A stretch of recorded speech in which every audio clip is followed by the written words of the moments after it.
नमस्कार, आप देख रहे हैं टीवी 20 न्यूज। मैं हूं आपके साथ अशोक वर्मा। अपने अपने क्षेत्रों की खबरों को देखने के लिए बने रहिए हमारे साथ। अब शुरुआत करते हैं खबरों की तरफ। लखनऊ में इन दिनों बिजली विभाग की लापरवाही विकट समस्या बनी हुई है। ट्रांसपोर्ट नगर में बिजली विभाग की एक और लापरवाही सामने देखने को मिली है। मामला है ट्रांसपोर्ट नगर चौरसिया स्वीट हाउस के पीछे की गली नंबर एस का है, जहां दिन भर गाड़ियों का आवागमन बना रहता है। यहाँ एलडीए द्वारा एक पार्क बनाया गया है। वहीं पर 254 नंबर बिल्डिंग के सामने किसी अज्ञात ट्रक द्वारा बिजली के खंभे में ठोकर लगने की वजह से खंभा बीच से टूट गया है, जिसकी वजह से कभी भी भयावह दुर्घटना घटित हो सकती है एवं बिजली के तार खंभों से जमीन तक लटकते हुए नजर आ रहे हैं, जिसके रहने वाले निवासियों को आए दिन असुविधा, जान माल की असुरक्षा का खतरा बना रहता है। यहाँ स्थानीय लोगों द्वारा बिजली विभाग में कई बार शिकायत किया, किंतु समस्या अभी भी जस की तस बनी हुई है। लोगों का कहना है कि बिजली विभाग के कर्मचारियों द्वारा आदेश की खुलेआम धज्जियां उड़ाई जा रही हैं तथा साठ-गांठ करके बिजली का भी मीटर ना बदल के तार को बीच से जोड़ के चले जाते हैं, जिससे कि किसी भी समय भारी जान माल का खतरा हो सकता है। और स्थानीय लोगों ने इस बाबत विभाग का ध्यान आकृष्ट करते हुए शिकायत दर्ज कराई है। हमने एक स्थानीय व्यक्ति से बात की, उन्होंने क्या कुछ कहा आपको सुनवाते हैं। तार जमीन तक लटके हुए हैं। बिजली विभाग में कई बार कंप्लेंट की जा चुकी है। उसके बाद भी बिजली विभाग वाले अधिकारी आते हैं और किसी प्रकार की कोई सुनवाई होती नहीं है। किसी दिन क्या कहते हैं, कोई दुर्घटना घट जाएगी, जान माल का भी खतरा है, आदमी की जान भी जा सकती है। तार खुले हुए हैं, साफ साफ दिखाई दे रहा है, उसके बाद भी कोई कार्रवाई नहीं होती है। नीचे तार आप देख लीजिए, खंभे से नीचे लटक रहे हैं। किसी भी वक्त कोई भी दुर्घटना हो सकती है। बच्चे यहाँ पे रहते हैं, आते जाते हैं, शाम का समय, रात में कभी भी किसी भी वक्त कोई भी घटना घट जाएगी तो उसका जिम्मेदार कौन होगा? बिजली विभाग होगा। आते हैं अधिकारी, चले जाते हैं। बीच से तार टूटा था, तार को बीच से जोड़ चले गए थे। बीच से जोड़ने की कोई प्रक्रिया ही नहीं है। मीटर से जोड़ा जाता है पूरा तार, पूरी लेंथ लगभग पूरी जोड़ी जाती है। बीच से तार जोड़ देते, तार खुले हुए हैं, आप वीडियो में देख लीजिए। क्या कहा जाएगा? अतरौलिया में कोरोना कर्फ्यू के दौरान सब इंस्पेक्टर माखन सिंह, जितेंद्र कुमार सिंह तथा आर के शर्मा द्वारा क्षेत्र के सभी चौराहों पर चेकिंग अभियान चलाकर 25 वाहनों का इतलान काटा गया तथा बेवजह घूम रहे लोगों को कड़ी चेतावनी देते हुए बताया गया कि बहुत जरूरी हो तभी घर से बाहर निकलें। घर से बाहर निकलते समय हमेशा फेस कवर या मास्क का प्रयोग करें। हाथ को बराबर सैनिटाइजर या साबुन से धोते रहें, जिससे कोरोना वायरस संक्रमण को रोका जा सके। वहीं बिना मास्क के घूम रहे लोगों को कड़ी चेतावनी दी गई कि दोबारा बिना मास्क के पाए जाने पर उनका 1000 का चालान काटा जाएगा। नगर पंचायत और आसपास के क्षेत्रों में इस तरह के चेकिंग अभियान से लोगों में भय का माहौल बना हुआ है तथा बिना वजह के कोई भी व्यक्ति घूमते हुए नजर नहीं आ रहा है।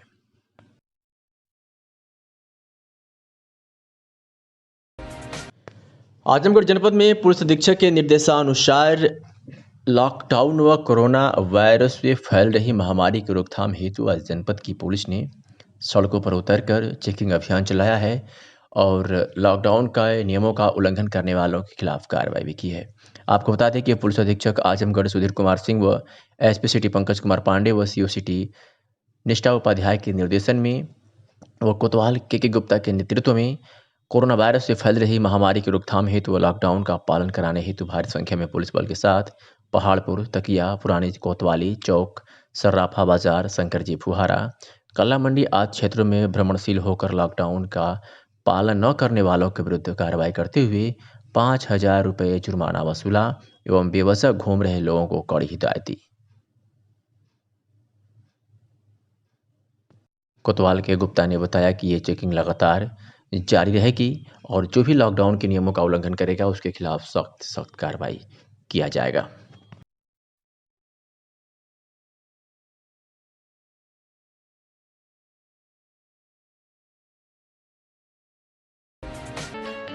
विशाल सेठ, जिला पंचायत सदस्य परशुरामपुर, आजमगढ़ की तरफ से आप सभी जिला पंचायत वासियों को हार्दिक बधाई एवं शुभकामनाएं। मैं विशाल सेठ, नवनिर्वाचित जिला पंचायत सदस्य परशुरामपुर, समस्त क्षेत्रवासियों एवं ग्रामवासियों को हृदय तल से आभार व्यक्त करता हूं। मैं उन सभी साथियों, शुभचिंतकों का भी आभार व्यक्त करता हूं, जिन्होंने इस चुनाव में मेरी किसी न किसी रूप से मदद किया। मैं अपनी संपूर्ण क्षमता से क्षेत्र के विकास के लिए कार्य करता रहूँगा और साथ ही साथ सभी के सुख दुख में उनके साथ सवर्त खड़ा रहूँगा। धन्यवाद। जिला पंचायत सदस्य परशुरामपुर विशाल सेठ। आजमगढ़ जनपद में हुए जहरीली शराब कांड के बाद पुलिस एक्शन में आ गई है। पुलिस ने जनपद को अवैध शराब से मुक्ति दिलाने का मानव पूर्ण कर लिया है, क्योंकि जनपद की तेज तर्रार पुलिस अधीक्षक सुधीर कुमार सिंह जगह जगह ऑपरेशन छापेमारी के तहत बड़े बड़े मामलों का खुलासा कर रहे हैं और इस कारोबार में जो भी संलिप्त नजर आ रहा है उसके ऊपर सीधे गैंगस्टर एक्ट के तहत कार्रवाई कर रहे हैं। पुलिस अधीक्षक ने कहा है कि जनपद के किसी भी कोने में अगर इस तरह के धंधे भविष्य में पाए जाएंगे तो इसके जिम्मेदार स्थानीय थानाध्यक्ष होंगे और उनके ऊपर भी कड़ी कार्रवाई की जाएगी। ज्ञात हो कि इस धंधे में संलिप्त और अपराधियों का साथ देने वाले कई पुलिसकर्मियों को पुलिस अधीक्षक ने कड़ी कार्रवाई करते हुए तत्काल प्रभाव से निलंबित कर दिया और अभी भी कितने पुलिसकर्मियों पर गाज गिरेगी कुछ कहा नहीं जा सकता। पुलिस अधीक्षक ने कहा कि अवैध शराब बनाने वाले और उसकी तस्करी करने वालों और ऐसे भी कुछ अपराधी हैं जो मर्डर से संबंधित केस में जुड़े हैं, जो इस शराब तस्करी में शामिल हैं, ऐसे लोगों को किसी भी हालत में बख्शा नहीं जा रहा है। उनके ऊपर भी अवैध धंधों से अर्जित की गई संपत्ति को गैंगस्टर एक्ट के तहत कार्रवाई करते हुए कुर्क किया जाएगा। साथ ही पुलिस अधीक्षक सुधीर कुमार सिंह ने बताया कि अवैध शराब तस्करी में कुछ सफेद पोस्ट के नाम भी सामने आए हैं, उनके ऊपर भी गैंगस्टर एक्ट की कार्रवाई की जाएगी। मीडिया से हुई बातचीत के दौरान पुलिस अधीक्षक सुधीर कुमार सिंह ने क्या कुछ कहा, आपको सुनवाते हैं।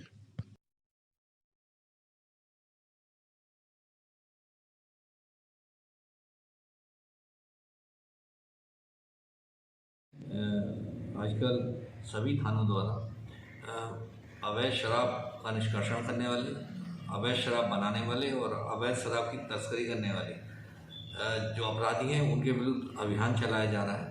और कुछ ऐसे आपराधिक तत्व भी हैं जो मर्डर में और अन्य घटनाओं में शामिल रहे, वो भी अवैध तस्करी का कार्य, उनके द्वारा भी अवैध तस्करी का कार्य किया जाता रहा है।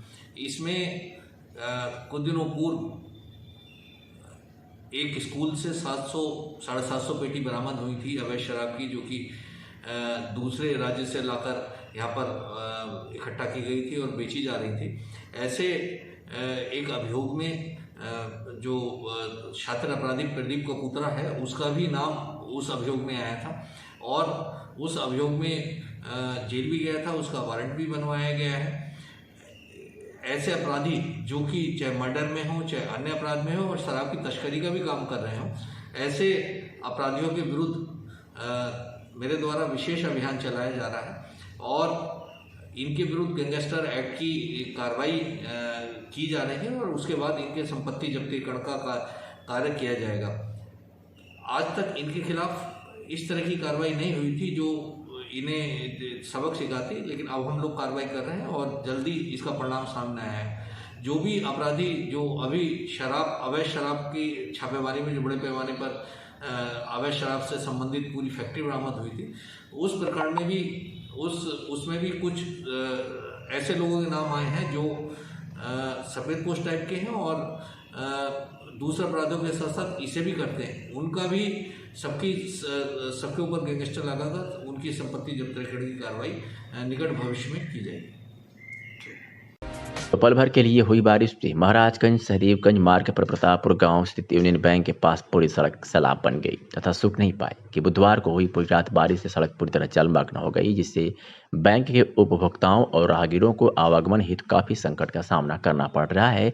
हालांकि यह समस्या कोई नहीं है बल्कि परसों पुरानी है और हर बार हल्की बारिश में ही यहाँ पर घुटने तक पानी जमा हो जाता है, जो महीनों राहगीरों के लिए मुसीबत बन रहा रहता है।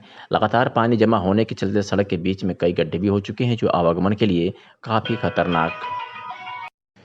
हालांकि ये समस्या कोई नहीं है बल्कि बरसों पुरानी है और हर बार हल्की बारिश में ही यहाँ पर घुटने तक पानी जमा हो जाता है, जो महीनों राहगीरों के लिए मुसीबत बना रहता है। लगातार पानी जमा होने के चलते सड़क के बीच में कई गड्ढे भी हो चुके हैं, जो आवागमन के लिए काफ़ी खतरनाक साबित हो रहे हैं। कुछ इसी प्रकार का दृश्य गुरुवार की सुबह देखने को मिला, जब एक कार पानी से भरे गड्ढे में फंसकर बंद हो गई, जिसे कार सवार लोगों ने घुटने भर पानी में उतरकर किसी तरह धक्का देकर बाहर निकाला।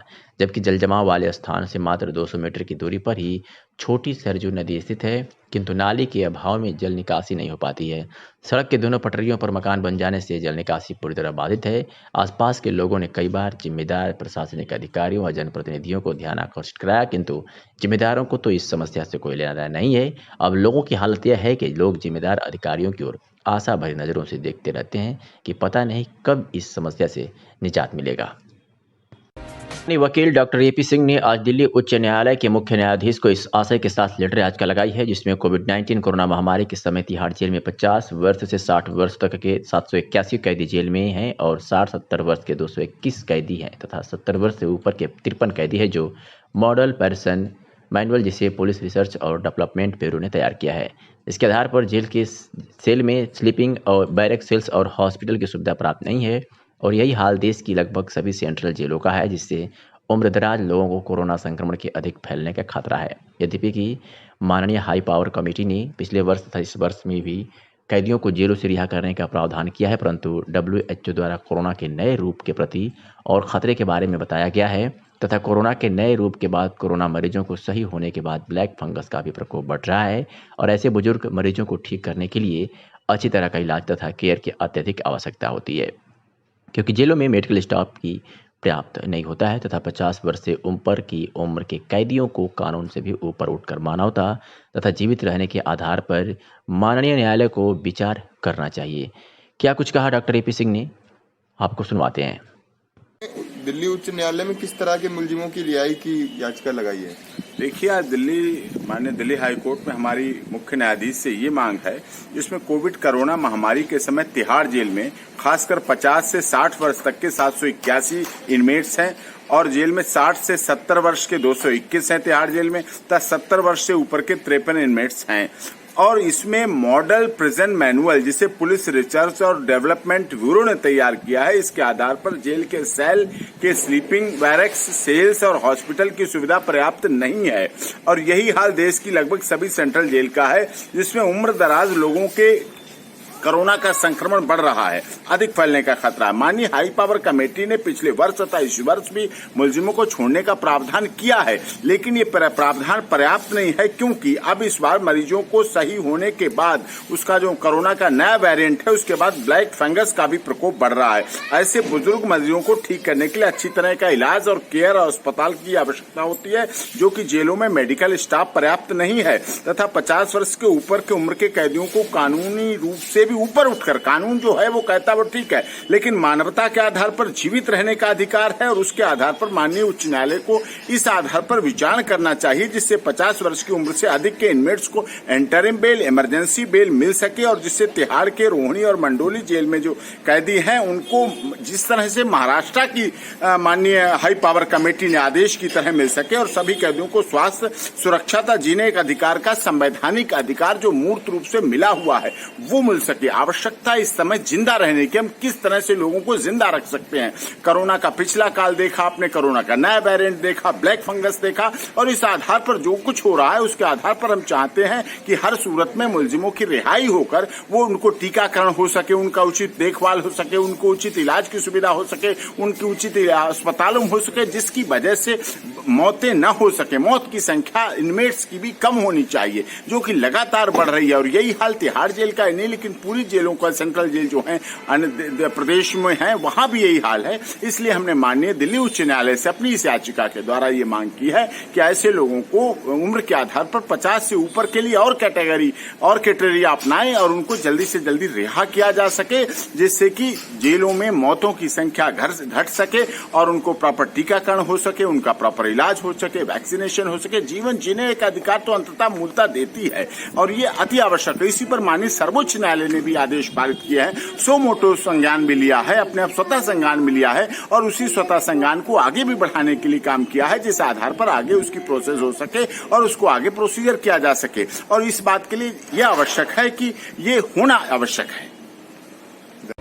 स्वास्थ्य केंद्र अतरौलिया पर मंगलवार सुबह से 18 प्लस के लोगों को वैक्सीन की पहली खुराक लगाई जा रही है। यह वैक्सीन उन्हीं लोगों को लगाई जा रही है जो पहले से ऑनलाइन पंजीयन करा चुके हैं। इसी क्रम में 45 प्लस के लोगों को अलग काउंटर पर दूसरी खुराक लगाई जा रही है तथा पहली खुराक के लिए भी इसी काउंटर पर लोगों को वैक्सीनेशन किया जा रहा है। मंगलवार सुबह से ही बृहस्पतिवार दोपहर तक 18 प्लस के 670 लोगों को वैक्सीनेशन किया गया जिसके लिए युवाओं में काफ़ी उत्साह देखने को मिला और लोग परिवार संग सेल्फी भी लेते रहे। वही 45 प्लस के लोगों को दूसरी खुराक के लिए जिनका पंजीयन हो चुका है उन्हें इन्हीं सेंटरों पर वैक्सीनेशन किया जा रहा है। वैक्सीनेशन के उपरांत स्वास्थ्य केंद्र के प्रतीक्षा रूम में 40 मिनट रुकने के बाद ही लोग जा रहे हैं। स्वास्थ्य अधीक्षक डॉक्टर शिवा सिंह ने बताया कि मंगलवार सुबह से 18 प्लस के लोगों को पहला डोज तथा 45 प्लस के लोगों को दूसरा डोज दिया जा रहा है, जिसके लिए पहले से ही पंजीकृत लोगों को ही स्वास्थ्य केंद्र पर वैक्सीन लगाई जा रही है। पंजीकृत लोगों को वेरीफाई करने के बाद उनको वैक्सीन की डोज दी जा रही है, जिसके लिए सुबह से ही लोगों की भीड़ जुट रही है और उन्हें सोशल डिस्टेंसिंग के साथ साथ मास्क लगाकर ही सेंटर पर आने दिया जा रहा है। कहीं भी किसी प्रकार की दुर्व्यवस्था ना हो, इसके लिए पुलिस प्रशासन का भी सहयोग लिया जा रहा है। आगे भी इसी तरह वैक्सीनेशन का कार्य शासन के निर्देश पर चलता रहेगा, जिसके लिए प्रतिदिन 250 का लक्ष्य निर्धारित है।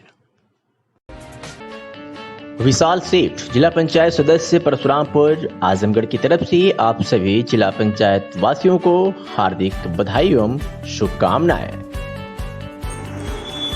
मैं विशाल सेठ, नवनिर्वाचित जिला पंचायत सदस्य परशुरामपुर, समस्त क्षेत्रवासियों एवं ग्रामवासियों को हृदय तल से आभार व्यक्त करता हूँ।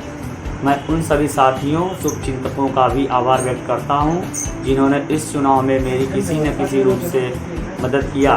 मैं अपनी संपूर्ण क्षमता से क्षेत्र के विकास के लिए कार्य करता रहूँगा और साथ ही साथ सभी के सुख दुख में उनके साथ सवर्त खड़ा रहूँगा। धन्यवाद। जिला पंचायत सदस्य परशुरामपुर विशाल सेठ। और आज आजमगढ़ की निगरानी समिति के कार्यों का निरीक्षण किया गया है। निरीक्षण के दौरान मेडिसिन किट का वितरण भी किया गया है। होम आइसोलेशन में रह रहे लोगों को जानकारी भी दी गई है। प्रवासी की संख्या, सैंपलिंग, लक्षण वाले लोगों की जानकारी भी दी गई है। डोर टू डोर सर्वे की जानकारी ली गई। निरीक्षण के समय आशा, आंगनबाड़ी कार्यकर्त्री, सेक्रेटरी, प्रधान, एडीओ पंचायत, लेखपाल आदि मौजूद रहे।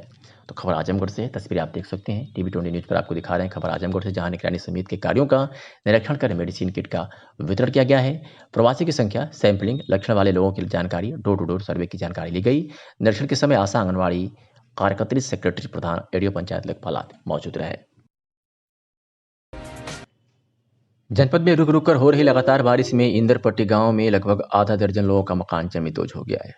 अतरौलिया से खबर आपको दिखा रहे हैं। आजमगढ़ जनपद के अंतर्गत अतरौलिया क्षेत्र में लगातार हो रही बारिश से इंदरपट्टी गांव में लगभग आधा दर्जन लोगों का मकान जमींदोज हो गया है। मकान काफी पुराना होने की वजह से बारिश की भीड़ चढ़ गया, जिसमें गृहस्थी का सारा सामान दब गया है और खाने पीने की समस्या होने लगी है। हालांकि जानमाल का कोई नुकसान नहीं हुआ है, लेकिन लोग रहने को बेघर हो गए। गांव निवासी लालजी पुत्र विशंभर ने बताया कि मकान काफी पुराना था, जो बारिश की वजह से गिर गया और लगभग 10,000 का नुकसान हुआ है। बद्री पुत्र रामलखन ने बताया कि बारिश में घर गिरने की वजह से लगभग 5,000 का नुकसान हुआ है। तो वही कृष्ण कुमार पुत्र निर्मल का 3,000, तो वही सुखारी पुत्र रवि का राज का 6,000 और वहीं ओम प्रकाश पुत्र लालसा का 15,000 नुकसान हुआ है।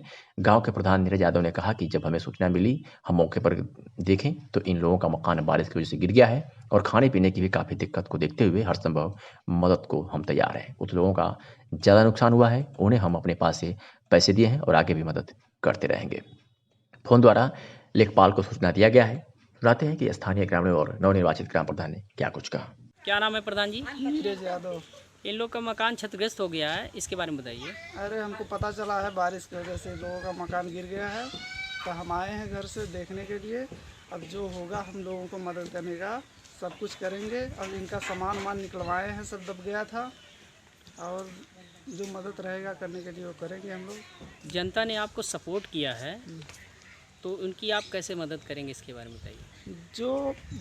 जो हम लोगों के लायक काम रहेगा सब करेंगे। अब भाई हम लोगों को सपोर्ट किए ये सब, तो हमारा भी धर्म है कि मतलब सपोर्ट करें इन लोगों का, अच्छे से काम करेंगे बढ़िया से।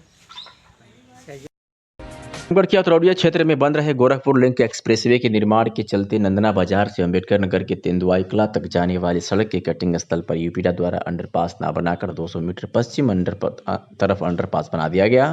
फिलहाल इस रास्ते से क्षेत्र के दर्जनों गाँव के लोगों का आवागमन इसी अंडरपास के रास्ते शुरुआत तो हुआ। हालांकि धूल तब भी काफी उड़ती थी, लेकिन इधर 2 दिन से हो रही तेज बारिश के चलते अंडरपास के दोनों तरफ बहुत ज्यादा जल जमाव हो जाने के चलते दर्जनों गाँव के लोगों का अतरौलिया के तरफ से संपर्क कट गया है। नंदना बाजार एवं अतरौलिया आने के लिए लोगों को 10 किलोमीटर दूर घूमकर आना पड़ रहा है। क्षेत्र के कई गांव जैसे माझीपुर, पलिया, चौक चौबे, बेलसरी, जमीन नंदना, पकड़िया, मनियारपुर आदि समेत अंबेडकर नगर के लोगों को अंडरपास के लिए दोनों तरफ लगभग 1 किलोमीटर की दूरी में जल जमा और ज्यादा कीचड़ होने के चलते लोगों में काफी परेशानी हो रही है। स्थानीय लोग का कहना है कि बारिश के चलते अंडरपास के दोनों तरफ जल जमाव हो गया है, जिसके इस रास्ते से आने जाने वाले लोगों को भारी मुसीबत झेलनी पड़ रही है। सड़क निर्माण कर रही कंपनी यूपीडा एवं स्थानीय प्रशासन के प्रति लोगों में मामले को लेकर आक्रोश भी है।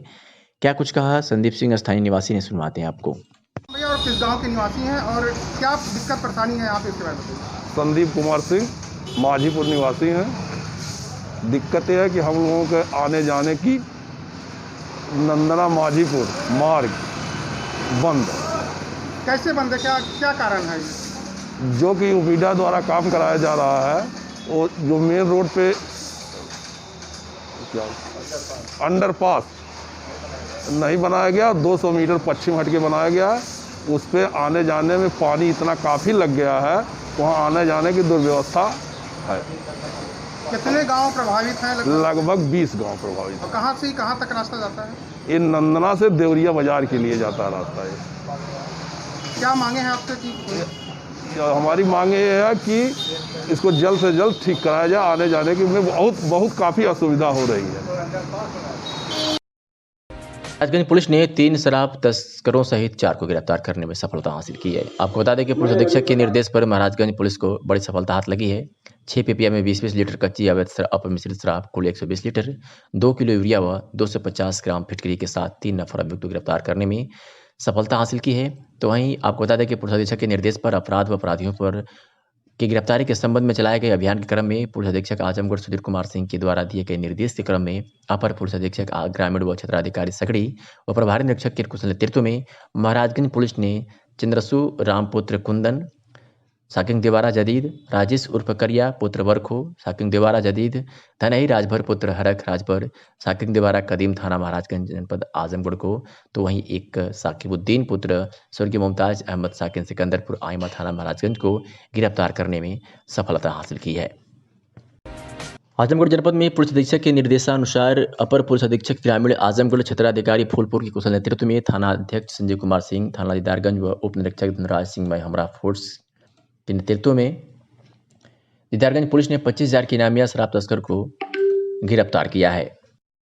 आपको बता दें कि पुलिस अधीक्षक ने कहा कि अवैध शराब तस्कर 25,000 रुपये का इनामिया, अभियुक्त 10 लीटर अवैध मिलावटी शराब और एक अवैध स्कॉर्पियो गाड़ी के साथ गिरफ्तार किया गया है। आपको बता दें कि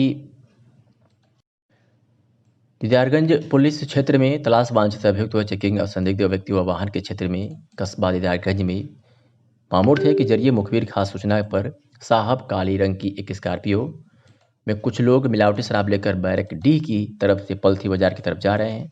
यह वही शराब है जिसको पीने से जनपद अम्बेडकर नगर व आजमगढ़ के लोग मर गए हैं। इस सूचना पर पुलिस टीम पलथी बाजार तिराहे से इस अभियुक्त को गिरफ्तार करने में सफलता हासिल की है। साथ ही 10 लीटर अवैध मिलावटी शराब भी बरामद किया है और उसके पास से एक स्कॉर्पियो गाड़ी भी बरामद की गई है। इस बाबत क्या कुछ कहा पुलिस अधीक्षक आजमगढ़ ने, सुनवाते हैं आपको। से थाना तरवा क्षेत्र में सूचना मिल रही थी कि कुछ लोग जो कि आपराधिक किस्म के हैं, नवनिर्वाचित बीडीसी सदस्यों को जाकर उन्हें डराने धमकाने का कार्य कर रहे हैं तथा अपने पक्ष में वोट देने की बात लोगों को डरा धमका कर रहे हैं। इस पर कल थानाध्यक्ष तरवा द्वारा 3 स्कॉर्पियो गाड़ी जिनके तीनों पर ही नंबर 011 था, उन्हें पकड़ा गया। उन्हें उसमें बैठे लोगों को थाना लाया गया और जब चेक किया गया तो तीनों गाड़ियों के नंबर प्लेट गलत थी। जो नंबर प्लेट उस पर लगी थी उससे वो गाड़ी पंजीकृत नहीं थी। जब उनसे पूछताछ की गई तो उनके द्वारा बताया गया कि हम लोग नंबर प्लेट इसलिए बदल रहे थे ताकि हमारे आइडेंटिफिकेशन ना हो, और तीनों गाड़ियों पे एक सा नंबर इसलिए रखे थे ताकि लोगों को कन्फ्यूजन हो। और ये लोग, इसमें 10 लोगों में से 2 लोगों की आपराधिक हिस्ट्री है और 2 लोग शातिर अपराधी हैं। ये 10 लोगों में से अम्बेडकर नगर, चिरैया कोट जो कि मऊ में है, और यहाँ 3 जनपद के रहने वाले लोग थे। इन सभी के ऊपर मुकदमा पंजीकृत करके जेल भेजा गया है। मेरा अपना ये भी कहना है कि जो लोग इस तरह मेंबर्स को डराएंगे धमकाएंगे उनके खिलाफ स्थानीय पुलिस द्वारा कड़ी कार्रवाई की जाएगी और उन्हें जेल भेजा जाएगा। आजमगढ़ की सरायमीर पुलिस ने एक ऐसे अभियुक्त को गिरफ्तार किया है जिसने फिलिस्तीनी झंडा को लहराने की लोगों से अपील कर रहा था। बता दें कि घरों एवं गाड़ियों पर फिलिस्तीनी झंडा लहराने की अपील करने वाले एक अभियुक्त को गिरफ्तार किया है। पुलिस अधीक्षक ने मीडिया से हुई बातचीत में कहा कि सोशल मीडिया के माध्यम से जानकारी हुई थी कि यासिर अख्तर पुत्र रायल एन निवासी उत्तरी चुड़ियार कस्बा व थाना सरायमीर जनपद आजमगढ़ को आजमगढ़ एक्सप्रेस नामक अपने फेसबुक पेज पर फ़लस्तीनी का झंडा फहराते हुए प्रदर्शित करते हुए शुक्रवार को जुमा बाद घर पर और गाड़ी पर फ़लस्तीनी झंडा लगाने की अपील पोस्ट किया गया है, जिस पर काफ़ी लोगों द्वारा रिकमेंड किया गया है, जिसके संबंध में स्थानीय थाने पर मुकदमा पंजीकृत किया गया और सर्विलांस सेल की मदद से जांच पड़ताल कर अभियुक्त यासिर अख्तर को गिरफ्तार कर विधिक कार्रवाई की जा रही है। क्या कुछ कहा पुलिस अधीक्षक आजमगढ़ ने, सुनवाते हैं आपको। आज सोशल मीडिया पर फेसबुक के माध्यम से, जो कि सराय मीर के रहने वाले एक व्यक्ति थी और एक पोर्टल चलाया करता था, उसके फेसबुक के माध्यम से ये मैसेज वायरल हुआ कि कल जुम्मे की नमाज के बाद लोग पड़ोसी देश का, एक दूसरे देश का झंडा अपनी गाड़ी पर लगाएं और अपने घरों पर लगाएं। इस पर मुकदमा पंजीकृत किया गया, अभियुक्त को गिरफ्तार किया गया है और उसे जेल भेजा जा रहा है। राजेश कुमार ने बताया कि कोविड-19 संक्रमण से बचाव नियंत्रित किए जाने की दिशा में प्रभावी सामुदायिक सर्विलांस, सामुदायिक जागरूकता, सामुदायिक एवं व्यक्तिगत स्वच्छता तथा सरकार द्वारा उपलब्ध कराई जा रही सुविधाओं को पात्र व्यक्तियों तक पहुंचाए जाने के दृष्टिगत शहरी एवं ग्रामीण क्षेत्रों में गठित मोहल्ला ग्राम नगरीय समितियों को पुनः क्रियाशील एवं सक्रिय करते हुए प्रवासियों को home quarantine, isolation, containment zone, साफ सफाई, डोर टू डोर सर्विलांस आदि के प्रभावी क्रियान्वयन के संबंध में पूर्व में विस्तृत निर्देश निर्गत किए गए हैं। उन्होंने कहा कि क्रियाशील निगरानी समितियों के लिए शहरी, नगरीय एवं ग्रामीण क्षेत्रों के लिए नोडल अधिकारी नामित किए जाने के निहित निर्देश के परिप्रेक्ष्य में एतद द्वारा तात्कालिक प्रभाव से अपर जिला अधिकारी, प्रशासन प्रभारी अधिकारी स्थानीय निकाय आजमगढ़ को शहर नगरीय क्षेत्रों के लिए एवं जिला पंचायत राज अधिकारी आजमगढ़ को ग्रामीण क्षेत्रों के लिए नोडल अधिकारी नामित किया गया है। उपरोक्तानुसार नामित जनपद स्तरीय नोडल अधिकारी द्वारा अपने कार्य क्षेत्र के अंतर्गत सतत प्रभावी अनुसरण कर निगरानी समितियों को क्रियाशील एवं सक्रिय बनाते हुए कोविड-19 संक्रमण से बचाव नियंत्रित किए जाने की दिशा में प्रभावी कार्यवाही सुनिश्चित की जाएगी। तो ही जिलाधिकारी के निर्देश के क्रम में जिला पंचायत राज अधिकारी लालजी दुबे द्वारा ग्रामीण क्षेत्रों में कोरोना कर्फ्यू के दौरान कोरोना संक्रमण से बचाव के दृष्टिगत कोविड-19 नियंत्रण अभियान विशेष अभियान के अंतर्गत साफ सफाई एवं सैनिटाइजेशन कराया जा रहा है। इसी क्रम में आज जनपद के विभिन्न विकास खंडों में की ग्राम पंचायतों के अंतर्गत साफ सफाई एवं सैनिटाइजेशन सफाई कर्मचारी द्वारा किया गया। इसके साथ ही जिला पंचायत राज अधिकारी द्वारा निगरानी समितियों के साथ बैठक की गई। इसके साथ ही अपर जिलाधिकारी प्रशासन नरेंद्र सिंह की उपस्थिति में ग्राम पंचायत दौलताबाद विकासखंड जहानाबादगंज में शिवचंद के घर तथा आसपास के क्षेत्रों को कंटेनमेंट जोन बनाया गया। आजमगढ़ जनपद में पुलिस अधीक्षक के निर्देशानुसार अपर पुलिस अधीक्षक ग्रामीण आजमगढ़ क्षेत्राधिकारी फूलपुर के कुशल नेतृत्व में थाना अध्यक्ष संजय कुमार सिंह, थाना दीदारगंज व उप निरीक्षक धनराज सिंह हमरा फोर्स के नेतृत्व में दीदारगंज पुलिस ने 25,000 के इनामिया शराब तस्कर को गिरफ्तार किया है। आपको बता दें कि पुलिस अधीक्षक ने कहा कि अवैध शराब तस्कर 25,000 रुपये का इनामिया, अभियुक्त 10 लीटर अवैध मिलावटी शराब व एक अवैध स्कॉर्पियो गाड़ी के साथ गिरफ्तार किया गया है। आपको बता दें कि दीदारगंज पुलिस क्षेत्र में तलाश वांछित अभियुक्त व चेकिंग संदिग्ध व्यक्ति व वाहन के क्षेत्र में कस्बा दीदारगंज में मामूर थे कि जरिए मुखबिर खास सूचना पर साहब काली रंग की एक स्कॉर्पियो में कुछ लोग मिलावटी शराब लेकर बैरक डी की तरफ से पलथी बाजार की तरफ जा रहे हैं। यह वही शराब है जिसको पीने से जनपद अम्बेडकर नगर व आजमगढ़ के लोग मर गए हैं। इस सूचना पर पुलिस टीम पलथी बाजार तिराहे से इस अभियुक्त को गिरफ्तार करने में सफलता हासिल की है। साथ ही 10 लीटर अवैध मिलावटी शराब भी बरामद किया है और उसके पास से एक स्कॉर्पियो गाड़ी भी बरामद की गई है। इस बाबत क्या कुछ कहा पुलिस अधीक्षक आजमगढ़ ने, सुनवाते हैं आपको। जनपद में शराब माफियाओं, अवैध शराब की तस्करी करने वालों के विरुद्ध अभियान चलाया जा रहा है। उसी क्रम में आज एक शातिर अपराधी राहुल गिरफ्तार किया गया है और जब उसकी गिरफ्तारी के दौरान गाड़ी को रोका गया तो उसमें से 2 व्यक्ति कूदकर भाग गए और राहुल को अरेस्ट कर लिया गया। राहुल के पास से अवैध अमिश्रित शराब बरामद हुई है। यह गाड़ी इस गाड़ी से दोनों भागी लोगों का जो नाम बताया है, उन्होंने एक मनोज और एक बंटू सिंह नाम बताया है राहुल ने। उन्हें गिरफ्तार किया गया और उसके द्वारा बताया गया ये उसी गैंग का सदस्य है जिसकी गिरफ्तारी बीते दिनों छापेमारी के दौरान की गई थी। इन्हें जेल भेजा जा रहा है और गाड़ी को सीज किया जा रहा है। सोनम के सिर से बचपन में ही पिता का साया छिन गया। अब जवानी की दहलीज पर पांव रखते ही कोरोना ने मां की जान लेकर उसे अनाथ कर दिया। मां की मौत के बाद सोनम के जीवन में अंधेरा छा गया। सोनम की दर्द भरी कहानी मीडिया के माध्यम से एक समाजसेवी अरविंद सिंह को हुई तो वे बिटिया इस बिटिया को ही गोद ले लिया। उन्होंने कहा कि आज से सोनम मेरी बिटिया है, उसकी पढ़ाई लिखाई, पालन पोषण और उसका कन्यादान मैं करूंगा। अरविंद सिंह की इस दरिया दिली को सभी सलाम कर रहे हैं। गौरा बादशाहपुर थाना क्षेत्र के पिलखनी गांव की निवासी सोनम जायसवाल पर कुदरत ने ऐसा कहर बरपाया कि उसके जीवन में अंधेरा ही अंधेरा है। जब सोनम अपने पिता मंगला जायसवाल को ठीक से पहचान भी नहीं पाई थी, वे बीमारी के चलते दुनिया छोड़कर चले गए। मां कमला देवी मेहनत मजदूरी करके सोनम को पाला पोसा और पढ़ा रही थी, लेकिन 4 दिन पूर्व कमला देवी कोरोना से संक्रमित हो गई। सोनम मां को जिला अस्पताल में भर्ती की, लेकिन हालत खराब होने के बाद कमला देवी को वाराणसी के ट्रामा सेंटर भेज दिया गया। इलाज के दरमियान सोमवार की उसकी मौत हो गई। सोनम ने अपने करीबी रिश्तेदारों के सहयोग से मां का अंतिम संस्कार वाराणसी के हरिश्चंद्र घाट पर कर दिया। मां का अंतिम संस्कार करते समय सोनम ने चीखते हुए कही कि मां, अब मुझे कौन संभालेगा, किसके भरोसे छोड़कर हमें जा रही हो। सोनम की चीख घाट पर ऐसी गूंजी कि अखबारों की सुर्खियां बन गई। अखबारों में छपी खबर पढ़कर इस गांव के निवासी व सुधाकर सिंह फाउंडेशन महाविद्यालय के प्रबंधक अरविंद सिंह की आंखों में आंसू छलक गया। वे बगैर समय गवाए सीधे सोनम के घर पहुंच गए।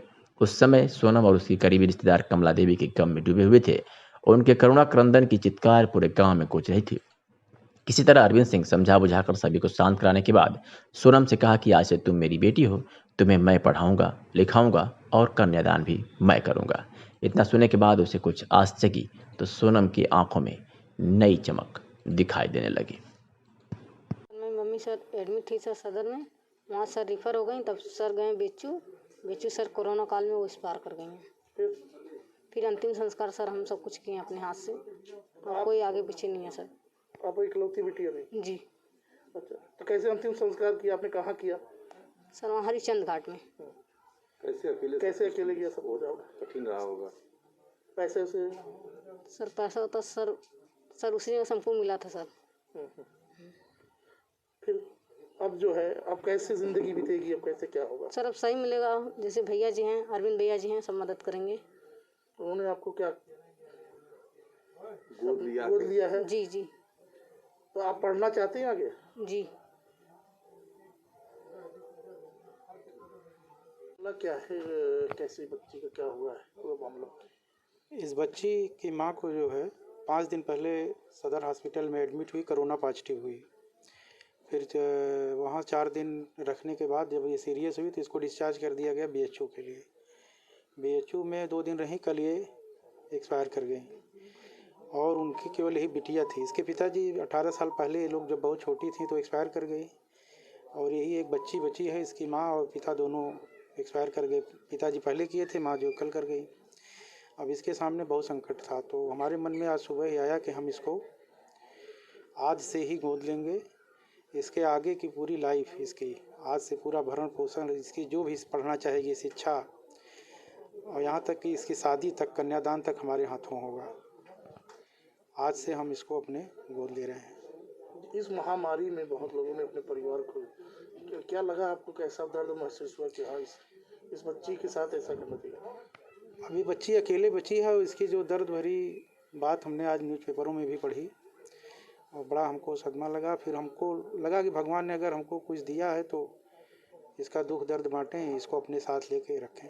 इसकी पूरी पढ़ाई से लेके इसकी शादी तक, कन्यादान तक पूरी जिम्मेदारी हमारी है। आज से हमारी बिटिया के रूप में ये है, इसको कोई भी कष्ट आगे नहीं होगा। और लोगों को, ऐसे लोगों को और समाज जैसे लोगों को आना चाहिए जो सक्षम है, जिनके पास भगवान ने दिया हुआ है। सबको कुछ न कुछ करना चाहिए इस महामारी के दौर में। तमाम लोग ऐसे हैं जो किसी घर में 2 लोग मर गए हैं, कहीं 3 मर गए, तो लोगों को जाके उनकी मदद करनी चाहिए। कोरोना आपदा काल में जरूरतमंदों को दवाई व भोजन की सुविधा देने के साथ अब भारत रक्षा दल द्वारा निर्धन असहाय व्यक्ति की मृत्यु होने पर उसके दाह संस्कार के लिए लकड़ी उपलब्ध कराने हेतु लकड़ी बैंक खोल दिया गया है। इस संबंध में संगठन के कार्यालय पर चर्चा करते हुए भारत रक्षा दल के जिला सचिव रवि प्रकाश ने बताया कि इस आपदा में सभी लोग परेशान हैं, लेकिन निर्धन असहाय परिवार के व्यक्ति की मृत्यु हो जाने पर उसके दाह संस्कार के लिए उसके परिवार को लकड़ी का खर्चा उठाने में बड़ी परेशानी होती है। हम सभी को सूचना मिल रही थी कि कुछ परिवार दाह संस्कार के लिए उधार पैसे लेकर लकड़ी खरीद रहे हैं, तो ऐसे परिवारों की पीड़ा को समझते हुए हम सभी ने तय किया कि ऐसे परेशान परिवारों को दाह संस्कार हेतु लकड़ी की व्यवस्था अब भारत रक्षा दल करेगा।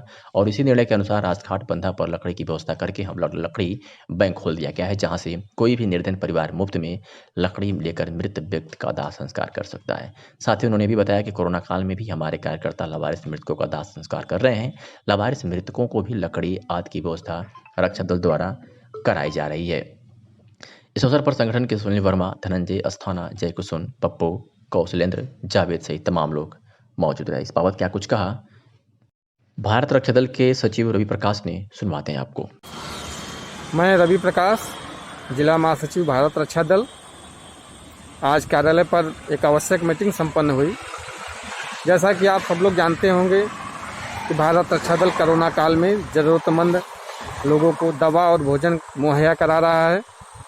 उसी क्रम में हम लोग को सूचना मिली कि जनपद में असहाय और निर्धन परिवार अपने परिजनों के मृत्यु होने पर दाह संस्कार के लिए उधार मांग कर लकड़ी की व्यवस्था कर रहे हैं।